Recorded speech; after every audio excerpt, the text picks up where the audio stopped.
જામનગર મહાનગરપાલિકાની જનરલ બોર્ડની બેઠકમાં ₹1,368.70 કરોડનું બજેટ મંજૂર કરવામાં આવ્યું, જેમાં શહેરમાં અદ્યતન સ્પોર્ટ કોમ્પ્લેક્સ, રણમલ તળાવ ભાગ 2, રિવરફ્રન્ટ, નેકલેસ રોડ, રાત્રિ બજાર સહિતના વિકાસના કામ કરવામાં આવશે. તો સાથે જ સાયન્સ સિટી ભવન અને ત્રીજા મુક્તિધામની પણ વ્યવસ્થા કરાશે. શહેરમાં ગૌરવ પથનો પણ સમાવેશ કરાયો છે. જો કે વિપક્ષ દ્વારા બજેટની બેઠકનો વિરોધ કરવામાં આવ્યો હતો. પડતર પ્રશ્નોના નિરાકરણ અને ભ્રષ્ટાચાર સહિતના મુદ્દે વિપક્ષ દ્વારા વિરોધ કરવામાં આવ્યો હતો.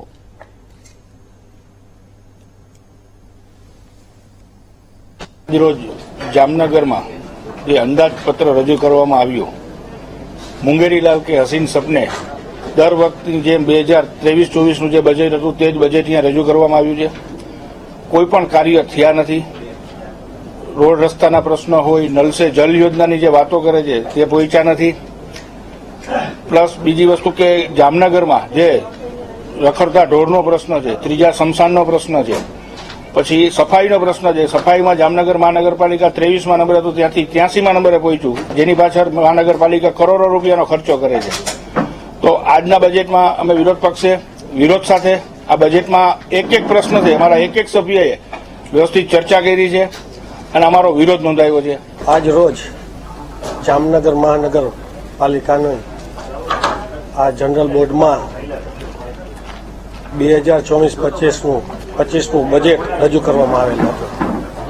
2024-25ના બજેટમાં જેમાં હાઉસિંગ ટેક્સ આવતો હતો, હાઉસ ટેક્સ, એને 100% એડવાન્સ ટેક્સ ભરનારને માફી આપવામાં આવશે અને એમાં હપ્તા સિસ્ટમ પણ રાખવામાં આવેલી છે. જેમ કે કોઈના પૈસા બાકી હોય એ હપ્તાથી ભરે તો જેટલો હપ્તો ભરશે તેટલો એમાંથી એને વ્યાજમાં માફી આપવામાં આવશે. વિકાસના કામોમાં રંગમતી નાગમતી ઉપર રિવરફ્રન્ટ, દાદા દાદી ગાર્ડન, નવી 2 ઓવરબ્રિજ બનાવવામાં આવશે.